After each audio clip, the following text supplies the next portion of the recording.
Okay, hi everyone. Now in this second part of mine, you're going to learn is about void and its type. Okay, I've already given you the definition of it, but still let us go with its definition again.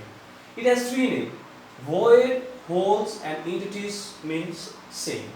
And what is it? It is the unoccupied space by the particle in a crystal. That means empty space.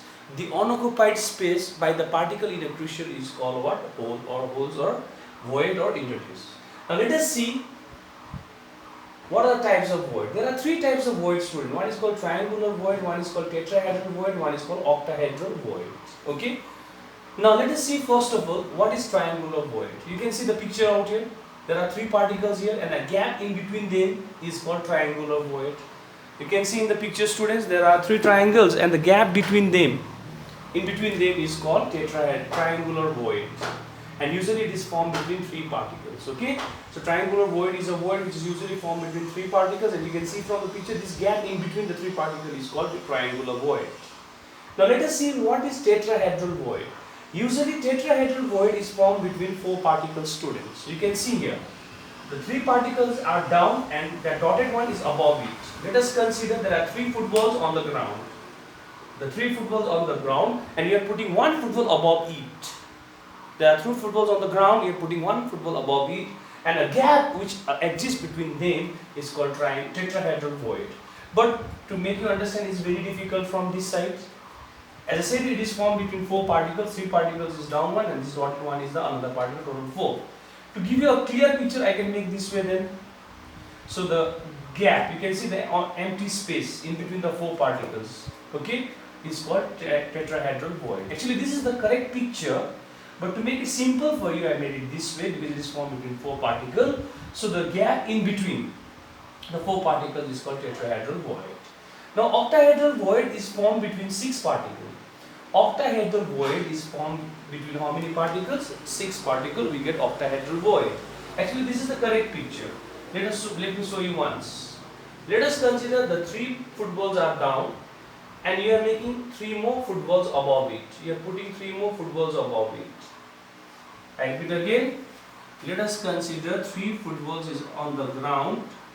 Now you are making three more. You are keeping three more football above it. 1, 2, 3. So that means you can say that three footballs are on the ground, which I am considering as a particle, and put three above it. Total 6. So whatever the gap exists in between them is called octahedral void. But again, it is very difficult to imagine from here. So I am making a simple one for you here. So octahedral void is a void formed between how many particles? 6. So I made it 1, 2, 3, 4, 5, 6. And this gap is called octahedral void. But this is the wrong picture. This is the correct one. But from here you get a clear idea. So do remember, triangular void is formed between three particles. Tetrahedral is formed between four particles, and octahedral is formed between six particles, student. In which triangular void we don't have to learn. For us the important one is these two. So we need to learn is about tetrahedral void, and we need to learn is about octahedral void in our syllabus, students. So do remember there are three types of void, but we need to learn much more about triangular void, tetrahedral void, and octahedral void. These two are important to us. If you want, you can take the screenshot of this.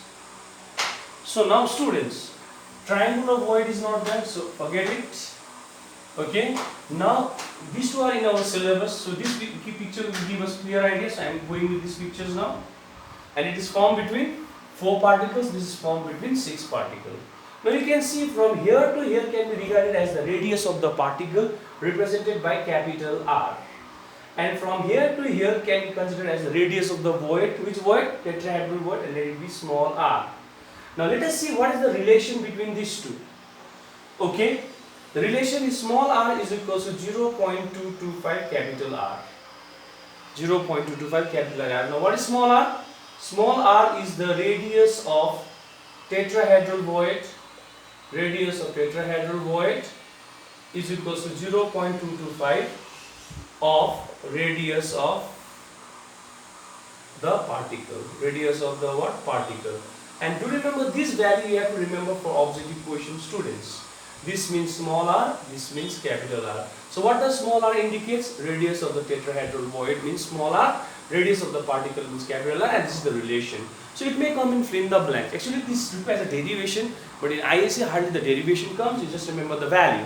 So radius of tetrahedral void is dash times the radius of the particle. So the answer is 0.225. Remember this value for fill in the blanks.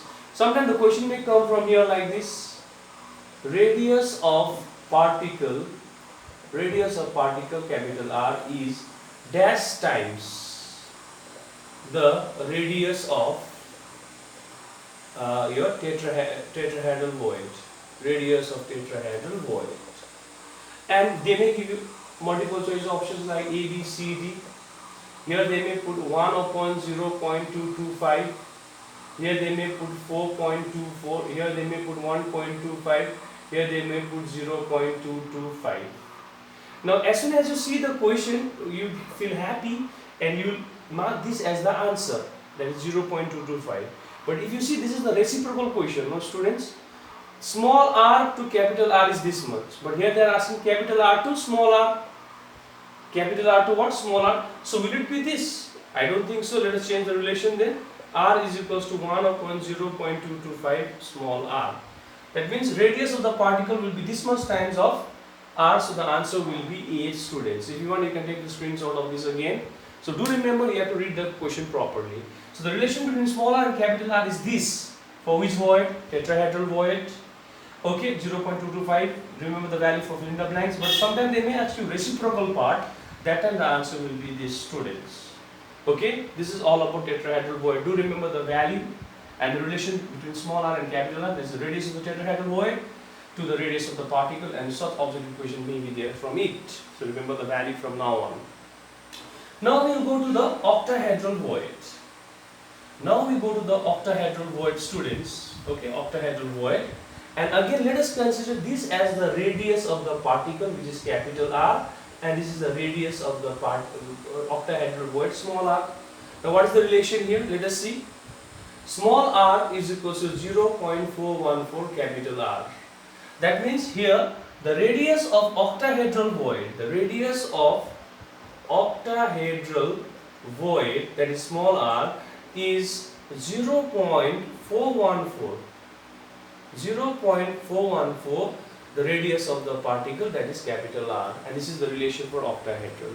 So remember the tetrahedral and octahedral relation. And the question may come like this from here again. The radius of the particle is dash times the radius of the octahedral void. Okay, again the question is reciprocal one. So how to solve this from here?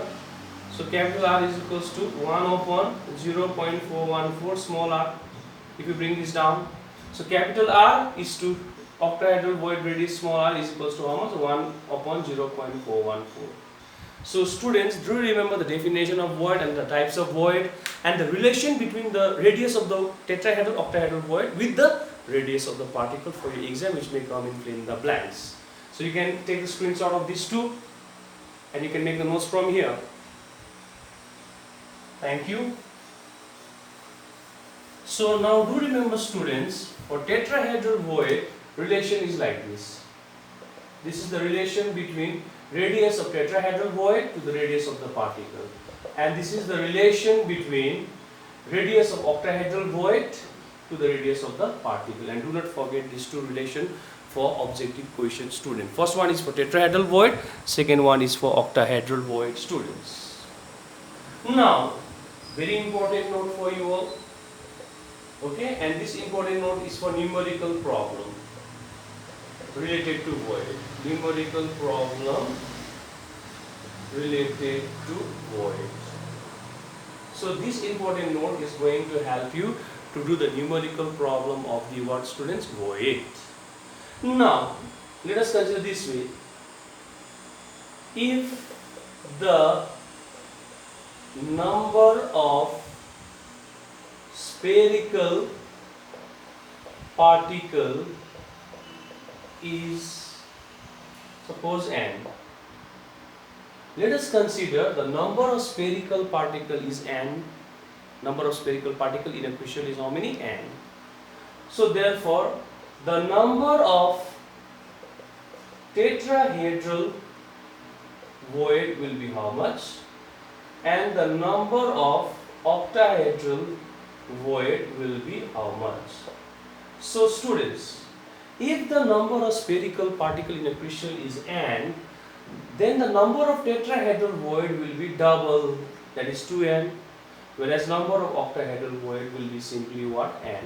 So if there is 1000 spherical particle, there will be 2000 tetrahedral void and 1000 octahedral void. If there is 1 lakh spherical particle, there will be 1 lakh octahedral void and there will be 2 lakh tetrahedral void. So therefore, total number of void will be how much? Total number of void will be tetrahedral void plus octahedral void, so it will be 3n. So if the number of spherical particle in a crystal is n, tetrahedral void will be double of that and octahedral void will be same as that, and total number of void will be 3n students. Now you're getting a nice relation here. Do remember octahedral void and tetrahedral void, if you take here, it is simply double. So we can say from here, tetrahedral void is dash times the octahedral void. Dash times the octahedral void. So you can see from this relation, if tetrahedral void is 2n, octa is n. So tetrahedral void is always 2 times. Tetrahedral void is always 2 times. Tetrahedral void is always 2 times the octahedral void. Either you can assume it is 1 is here. So tetrahedral void will be always 2 times the octahedral void, and do remember again this for fill in the blanks. So do remember tetrahedral void is always double the octahedral void. Tetrahedral void is always double the octahedral void, and this is required for the numerical problem students. So do remember, if there is n number of spherical particle, number of octahedral void will be n, number of tetrahedral void will be 2n, and total number of void will be 3n, and the relation is like this: octahedral void will be always, tetrahedral void will be always double the octahedral void. And this n is not a small number. You may imagine, obviously there is only one particle in a crystal. One particle. So octahedral void will be 1 and tetrahedral void will be 2. If there is 2 particles, octahedral void will be 2, tetrahedral void will be 2 to 4. So how come between 2 particles you can see octahedral void or tetrahedral void? Not possible. So do remember, this n is not a small number, okay? N is a very, very large number, because in a crystal there are so many particles. So don't consider this n as a small number. If you do so, then it is not possible to analyze this portion. It is only for the bigger numbers. So n is very large number, keep this in mind. So that time, if there are thousands and thousands of spherical particles, octahedral will be thousands and of thousand, where it will be double of that. And when you add them, total void will be thrice, okay, of the particle. So do remember, the total number of void in a spherical particle containing n will be 3n, 3 times, and tetra will be double the octahedral. And this is required for the numerical problem students. Now in exam you may get confused. Tetrahedral to double, octahedral single. But you may go opposite. Octahedral you may write 2 and tetrahedral will be simply n. So remember from today the word on and T to n. TEN is 10. TEN is 10, but did I write TEN or T to n? T to n. So what is the meaning of that? Octahedral is n, tetrahedral is 2n. So what is the meaning of on T to n? ON, on means octahedral. If it is n, T to n means tetrahedral will be 2n students. So if you want, you can take the screenshot of this. Thank you very much.